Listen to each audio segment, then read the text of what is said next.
सरकार को बदलना, मैं बहुत खाटी आम आदमी पार्टी वालों को भी जानता हूं जिन्होंने इस बार भारतीय जनता पार्टी को वोट दिया, क्योंकि उन्होंने देखा कि 10 साल तक उनको किस तरह से ठगा गया।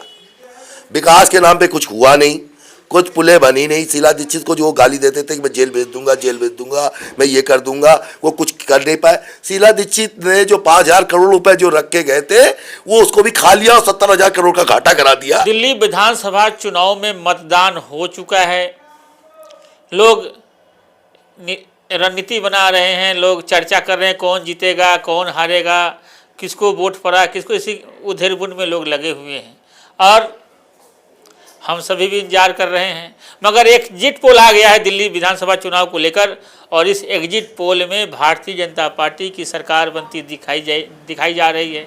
यही सब बातचीत कर रहे हैं, मगर आम आदमी पार्टी के नेता ने कहा है कि हम एग्जिट पोल में विश्वास नहीं करते, सीधे सत्ता में आते हैं। आम आदमी पार्टी के नेताओं से जब हमारी बातचीत हो रही है तो कहते हैं हम एग्जिट पोल में नहीं आते हैं, सीधा सत्ता में आते हैं। और हमारे साथ मौजूद हैं दिल्ली प्रदेश के बंगाली प्रकोष्ठ के संयोजक अरुण मुखर्जी जी, जो इस बार बंगाली समाज को चुनाव में बहुत ही करीब से और चर्चा भी हुई इस पर बंगाली समाज की। पहले कभी चर्चा नहीं होती थी, पूर्वांचल वगैरह की होती थी, बंगाली समाज की चर्चा नहीं होती थी, अब इस बार हो रही है।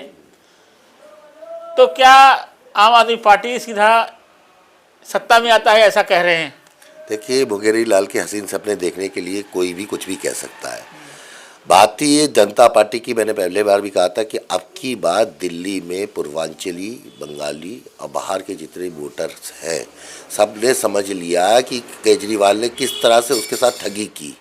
उस ठगी के विरोध में ऐसे ठग सरकार को खाड़ फेंकने की जिम्मेदारी दिल्ली की जनता ने ली। और आप देखिएगा कल सांच को आँच किया, कल आप सब को हम लोग यहाँ पे मिठाई बांटेंगे और भारतीय जनता पार्टी की सरकार बनेगी। गए आप लोग भी चुनाव में गए, प्रचार में गए, कैसा अनुभव रहा बंगाली समाज को लेकर के? आपको विशेष जिम्मेदारी दी गई थी प्रदेश से, तो कैसा अनुभव रहा? देखिए, प्रवास की जिम्मेदारी थी बंगाली समाज के सारे नेताओं के साथ। मुझे पहली बार 94 सभाएं हुई बंगाली नेताओं की, उसमें शुभेंदु अधिकारी जी आई, लॉकेट चटर्जी आए, भारती घोष आई हैं। भारती घोष के विषय में आप जानते हैं कि एक्स IPS है, राष्ट्रीय प्रवक्ता रही हैं। लॉकेट चटर्जी जाने माने इन लोगों में। इसी तरह से बहुत सारे बंगाली नेताओं का इस बार था, क्योंकि पहली बार दिल्ली ने, खासकर भारतीय जनता पार्टी ने सबका साथ सबका विकास की 16 लाख के आसपास वोटर है बंगाली समाज का, जिसको अभी तक हंसिए में रखा गया। पहली बार भारतीय जनता पार्टी ने उसका सम्मान किया और उसको आगे लाने का काम किया। बंगाली को तो टिकट मिला नहीं, फिर सम्मान कहाँ से मिल गया? देखिए, टिकट मिलना ना मिलना ये संगठन का कार्य है, और इस पे कुछ नहीं बोलना है। टिकट का मांग करना हमारा धर्म है, कोई भी कार्यकर्ता मांग सकता है। भारतीय जनता पार्टी में कोई जातिगत विशेष के आधार पे कोई नहीं दिया जाता है। कोई बंगाली भी हो सकता है, बिहारी भी हो सकता है, पूर्वांचली वो 20 सीटें देते हैं, हम 4 सीटें देते हैं। लेकिन इसका मतलब ये थोड़ी है कि पूर्वांचल के हम सम्मान नहीं करते। पूर्वांचली हमारे दिल में नहीं देंगे, बस ऐसे सम्मान करते हैं। मेन तो ये है कि दिल का सम्मान है। मैनिफेस्टो में हम जो काम करते आए हैं, आज तक हिंदू समाज और सनातन समाज के लिए काम करते आए हैं, ना कि किसी को प्रलोभन देके उसके साथ कहते हैं कि हम तुम्हारी झोपड़ी वो तोड़ देंगे, तुम्हारी झुग्गियाँ तोड़ देंगे। उल्टे सीधे नारे नहीं लगाते, हम चोरी नहीं करते, हम लोगों को नाले का पानी पीने में मजबूर नहीं करते, हम लोगों को सबका साथ सबका विकास मानते हैं, हम लोगों को उन गंदी नाली में रहने के लिए मजबूर नहीं करते। इसलिए भारतीय जनता पार्टी इन सारी पार्टियों से अच्छी। एग्जिट पोल तो बढ़िया आ रही है, भाजपा की सरकार बन रही है, तो अब गदगद हैं आप लोग? बिल्कुल गदगद है, और कल हम लोग इसके लिए मिठाई बांटेंगे, क्योंकि हम तो पहले से ही जानते थे। पिछली बार भी आवाज आपकी बात हो रही थी, तब मैंने लोकसभा में भी आपको कहा था कि हमारी सरकार बनेगी और प्रवीण खंडेलवाल जी जीतेंगे।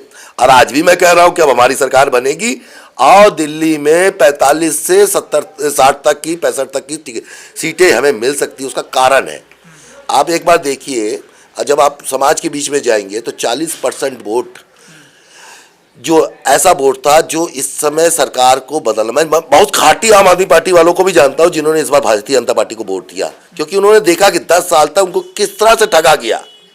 विकास के नाम पे कुछ हुआ नहीं, कुछ पुलें बनी नहीं। शीला दीक्षित को जो गाली देते थे कि मैं जेल भेज दूंगा, जेल भेज दूंगा, मैं ये कर दूंगा, वो कुछ कर नहीं पाए। शीला दीक्षित ने जो 5,000 करोड़ रुपए जो रख के गए थे वो उसको भी खा लिया और 70,000 करोड़ का घाटा करा दिया।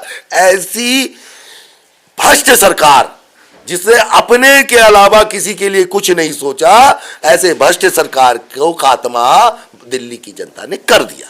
अगर आपकी सरकार बन रही है, पूरे विधायक जीत रहे हैं, तो फिर आम आदमी पार्टी के विधायकों से खरीद फरोख्त की खबरें आ रही हैं, ऐसा आरोप लगा रहे हैं।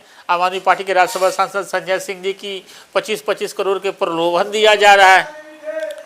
देखिए, चोर की दाढ़ी में तिनका, जो कुछ जैसा होता है वो दूसरे को वैसा ही समझता है। उनको लग रहा है, जब हार स्वीकार कर रहे हैं आज आम आदमी पार्टी वाले, केजरीवाल खिसिया गए, संजय सिंह खिसिया गए, अब उनके पास मैं हार जाऊंगा तो मैं क्या करूं, मेरे एक आरोप और लगा दूं। पहले भी उन्होंने कोरोना आया, अरे अरे अरे मैं करूंगा, फिर अचानक केंद्र सरकार करेगी, मैं तो कुछ नहीं कर, मुझे तो एलजी काम करने नहीं देता। पहली बार एक ऐसी चुनी हुई सरकार, ऐसी भ्रष्ट सरकार जिसने सिर्फ एलजी के ऊपर आरोप लगाने के अलावा कुछ नहीं किया। उससे पूर्व में शीला दीक्षित की सरकार थी, भाजपा की भी सरकार रही है, और केंद्र में भाजपा और शीला दीक्षित की भी सरकार रही, लेकिन किसी ने ऐसा नहीं कहा कि मुझे काम करने नहीं दिया जा रहा। पहली एक ऐसी भ्रष्ट सरकार थी जिसने सिर्फ एलजी के ऊपर आरोप लगाने के अलावा कुछ नहीं किया। अच्छा, अगर हम देखें त्रिनगर विधानसभा क्षेत्र की बात करें तो यहाँ से जितेंद्र सिंह तोमर, उनकी धर्मपत्नी प्रीति जितेंद्र तोमर, और उधर तिलकराम गुप्ता, और कांग्रेस से सतेंद्र शर्मा, तीनों ने चुनाव लड़ा खूब बढ़िया। किसको मानते हैं कि यहाँ से ये सीट भाजपा निकाल सकती है? देखिए, भारतीय जनता पार्टी सीट निकाल चुकी है, निकाल चुकी है। मैंने सांसद के चुनाव में भी आपको कहा था, आकलन जनता करती है। राजा पार्क में आज जो राजा पार्क की स्थिति में जहाँ पे रहता हूँ, मैं यहाँ की स्थिति से आपको अवगत करा दूँ। मैं यहाँ से 10 वोटों से तिलकराम गुप्ता जी हारे थे पिछली बार, और इस बार 70 वोटों से जीत रहे। इस एक बूथ से 70 वोट से जीतेंगे। कारण इसका ये है कि लोगों ने परिवर्तन लाने के विषय में सोच लिया। वो परिवर्तन, जिस परिवर्तन को लाना लोग जानते हैं कि ठगी के जिस ठग को 67 से दिया था, तो उस ठग को जीरो में भी लाने का काम दिल्ली की जनता कर सकती है। अच्छा मुखर्जी साहब, अगर हम बात करें, जितेंद्र सिंह तोमर कहते हैं कि वो सभी का फ़ोन उठाते हैं, किसी का आज तक कोई पीए नहीं रखा, कोई भी सभी जगह आते जाते हैं। तो क्या तिलकराम गुप्ता जी से भी आशा कर रहे हैं आप लोग कि ऐसे ही मेहनत करेंगे, ऐसे ही सबका फ़ोन उठाएंगे, ऐसे लोगों के बीच में जाएंगे, अधिकारियों पर पकड़ होगी? देखिए, आपको शायद मालूम हो, तिलकराम गुप्ता अपने घर के बाहर एक टेबल लगा के शाम को बैठते हैं, कोई भी आ जाए। जब वो कुछ थे नहीं तब भी, जब पार्षद थे तब भी, पार्षद होने के बाद तब भी, विधायक हारे तब भी, वो टेबल आके आ जाए, कोई भी व्यक्ति आ जाए, उस व्यक्ति के लिए फ़ोन करते थे और उस व्यक्ति के लिए काम करते थे। उस समय कुछ नहीं थे तब बैठते थे, तो अब ऐसे विधायक होने के बाद ही बैठेंगे? जो आदमी कुछ ना होने के बाद भी लोगों की, जनता के बीच में रहा, तो वो व्यक्ति कुछ होने के बाद जनता के लिए कितना विकास करेगा, ये इस चीज से समाहित होता है कि जिस तरीके से उन्होंने बिना कुछ रहे भी लोगों के काम के लिए दिन भर लड़ाई की, कोरोना में काम किया, लोगों का अधिकारियों के बीच में गए, ऐसे तिलकराम गुप्ता जी बनने के बाद तो बहुत अच्छा काम करेंगे, ऐसी आशा है। ये तो समय ही बताएगा। कल समय क्या, कल पता चल जाएगा आपको कि कौन जीत रहा है, कौन हार रहा है, किसका मैं जीतने का लड्डू खाऊंगा। तो अरुण मुखर्जी ऐसे जी बोल रहे हैं, अपनी अपनी बातें बता रहे हैं, और भी लोग बता रहे हैं। पिछली बार भी मैंने बोला था कि लड्डू के ऑर्डर दे रहा हूं, और हमारे लड्डू के ऑर्डर में लोग कह रहे हैं पैसे बाद में दे देना, लेकिन कुछ लोग लड्डू के ऑर्डर दे रहे थे, पहले एडवांस जमा कर दो क्योंकि हो सकता है तुम कैंसिल कर दो। ये स्थिति आज है हमारे साथ।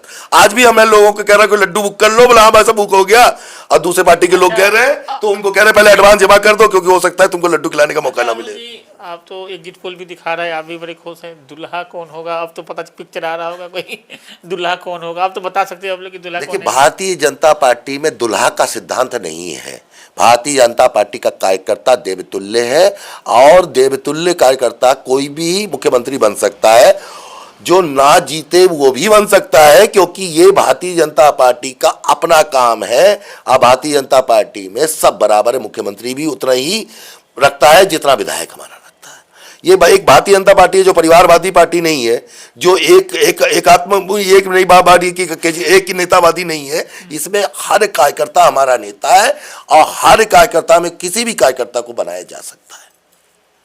तो हमारे साथ बात करे थे अरुण मुखर्जी जी। तो मिलते हैं किसी और खबरों के साथ। नमस्कार। अगर आपने हमारा अभी तक चैनल सब्सक्राइब नहीं किया है तो कृपया चैनल सब्सक्राइब कर लें, लाइक करें, शेयर करें, कमेंट करें। तो मिलते हैं फिर किसी और खबरों के साथ। नमस्कार।